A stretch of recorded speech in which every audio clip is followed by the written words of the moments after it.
If you like the content and willing to support my effort, then please subscribe to my channel, give it a like and share it with everyone. Thank you.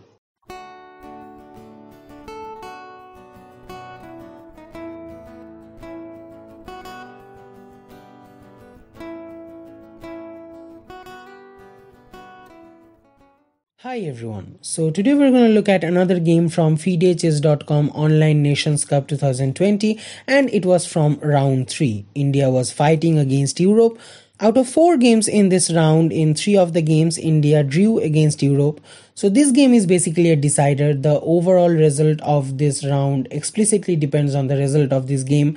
The game that was played between Vidit Gujrathi, who is playing from Team India, and Levon Aronian, who is playing from Team Europe.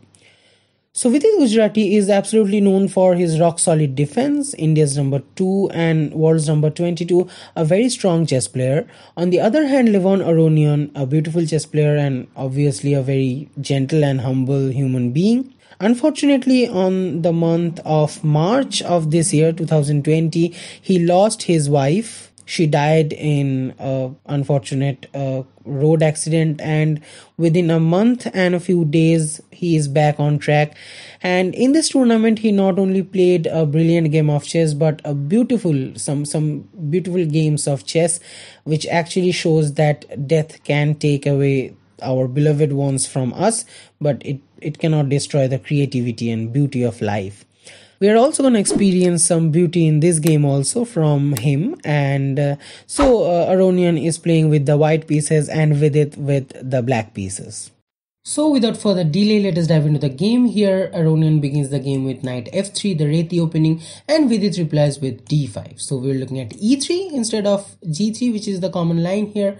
And well, it is not something new. The idea is that white is actually willing to activate the light square bishop instead of fianchettoing it on g2. However, Vidit here goes for c5, taking control of the center, and white immediately strikes the center with c4. So we're looking at d4, ed, cd, and instead of d3, here white goes for bishop d3 with the idea of remaneuvering this bishop from d3 to c2 to a4, bringing it on the queen side. And well, if you look at the position here, white has one center pawn against black's 2 center pawns. But white has activity on board and black actually lags in development. So in order to go for rapid development, here black goes for knight c6, castles by white, knight f6, and then we are looking at bishop c2 as we were discussing earlier. So bishop g4 by black, pinning this knight against the queen, and bishop a4, pinning this knight against the king. And well, the idea is if black here goes for e5, then white can simply go for h3. And now it is kind of forced for black to exchange the bishop for the knight, because if black chooses to keep the bishop pair by bishop h5, then simply g4, bishop g6, and then knight into e5, winning this pawn. So it's kind of forced for black to go for bishop into f3, queen into f3, and black is actually losing the bishop pair too early in the game. So Vidit here decides to keep the bishop pair and go for knight d7, breaking the pin, and then after h3, obviously he is not interested in trading off, so obviously bishop h5 and d3, activating the dark square bishop. And now, as there is no threat of losing the bishop pair, black here goes for e5, rook e1, putting pressure on this e pawn, and simply bishop e7, activating the dark square bishop, also creating some room for the king to castle. So knight bd2 by white, activating the knight with the idea of bringing this knight to f1 and g3, or maybe e4 and g3. This knight will enjoy activity on this square. So castles by black and knight e4, white is going according to the plan. And now here black goes for queen c7, activating this queen, also joining these 2 rooks, and a3 with the idea of expanding on the queen side. Vidit here replies with a5, simply preventing the idea of b4 and knight g3, attacking this bishop. So bishop g6, and now after this white here has some kind of tactic in order to win a pawn. So it's a very simple tactic, so I would urge you to pause the video in this position and try to find the best move for white here. Well, the idea is that this knight is actually defending too many pieces and this knight is overloaded. So white is actually willing to eliminate this knight in order to win one pawn in this situation. So here white goes for bishop into c6, and after b into c6 white goes for knight into d4, e into d4. Now this bishop is unguarded, so rook into e7, winning back the piece, and also white is now up a pawn. Black has nothing to do in order to win back the pawn, so he simply goes for queen d6, attacking this rook, and rook e2 by white, probably with the idea of after activating these pieces he is willing to bring the other rook on d1, doubling up the rooks on e1, doubling up the rooks on e5. Black goes for a knight c5, attacking this d3 pawn, and now this pawn is being attacked twice by this bishop and knight, and defended only once by the queen. So obviously white has no other choices left except knight e4, and after knight into e4, d into e4, rook f8, putting pressure on this e pawn, and simply f3, defending this e pawn. So a4 by Vidit, preventing the idea of b4 and solidifying the queen side. And well, in this situation black will really enjoy the position after c5. He will have a solid center and also a strong grip of the center, with some kind of initiative with this active queen and bishop, and also a passed pawn on the d file. So here Aronian goes for some kind of positional play. He plays c5, giving back this pawn, and after queen into c5 he goes for bishop f4, bringing this bishop on this diagonal, looking really good. This bishop is now very much active, and also now this rook can come on c1, attacking on the c file this queen, and this pawn will be then attacked, and it's kind of uncomfortable for black here. Now here black went for queen b6, but why not d3? With some discovered check on this king. So let us look at the variation here. So d3 check with a discovered check on the king, also attacking this rook. So the only choice for white is rook e3. Now black can simply go for bishop into e4, and after f into e4, rook into e4. Now this bishop is under attack, this rook is pinned. Bishop h2 is not possible because then rook into e3, white is losing the rook.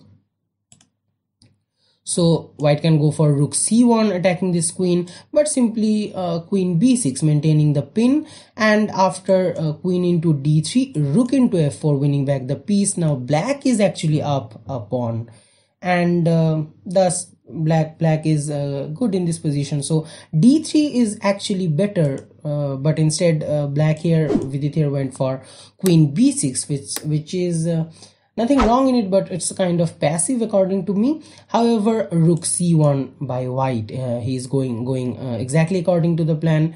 c5 by black, and then rook c4, putting pressure on this a pawn, also with the idea of playing queen c1 and rook c2, putting a lot of pressure on this c pawn.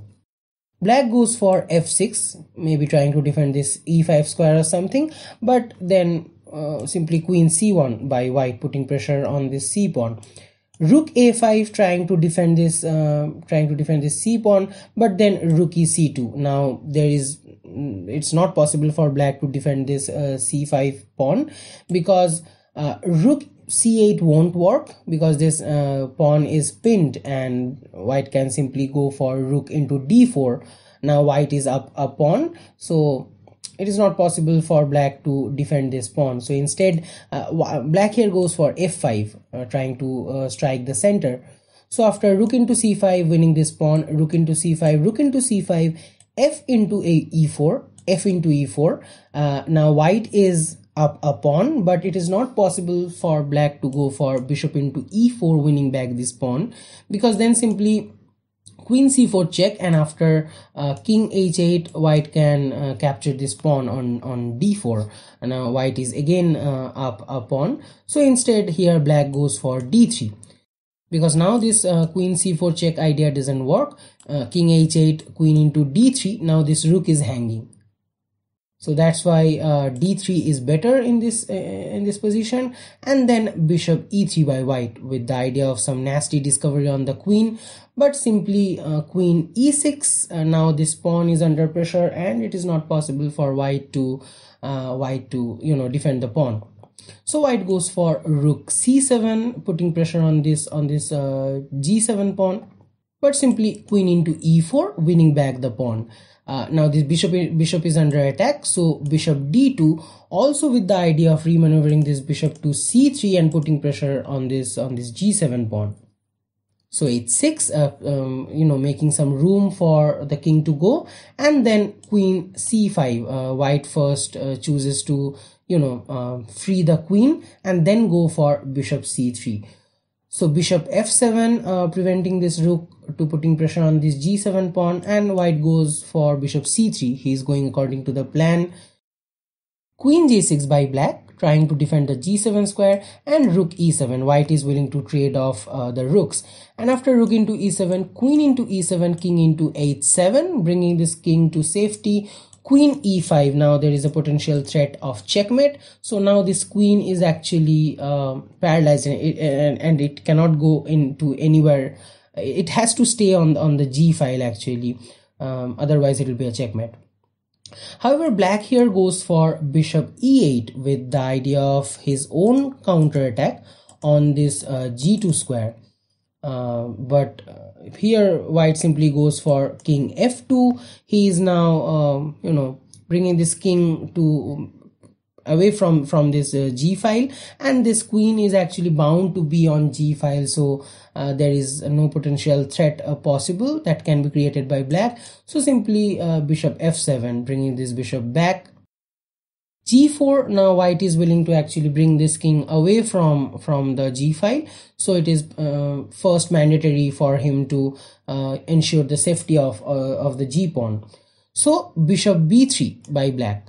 The bishop is free to move on this a2 g8 diagonal. King e3, and then bishop c2. And well, the idea is that now it is not possible for white to convert these pawns into passed pawns. Suppose here he goes for b4, then black can go for a into b3, capturing this pawn through en passant. And if a4, then simply b2. Now this pawn is is about to get queened. So obviously there is no choice for white except bishop into b2 and then bishop into a4. Now it's not possible for white to convert these two pawns into passed pawns. So that is the idea of black here.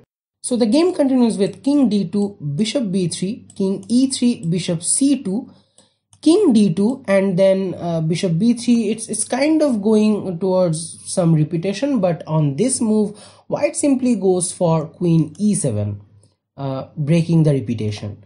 And well, the thing is that here Vidit or black just needs only one move to make it a draw.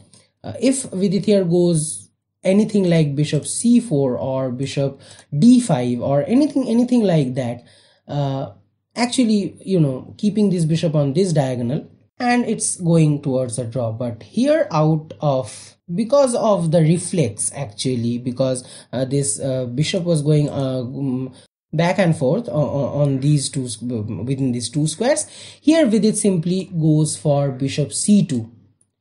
And here Aronian goes for a very beautiful move. Well, Aronian actually went for b4. Now black has to capture this pawn, otherwise it will be a passed pawn. So obviously a into b3 and then bishop b2 by white. And now see, this pawn is actually blocked. It is not possible for black to free this bishop. If it goes here, then king will capture it. It cannot escape this region. And now this pawn is actually free to go.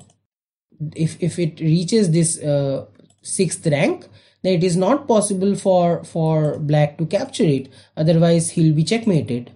So now this position is lost. From here there is nothing for black to do but Actually, Vidit here goes for the last trap in this position, which is h5. And now if white falls for this trap, then is actually losing for him.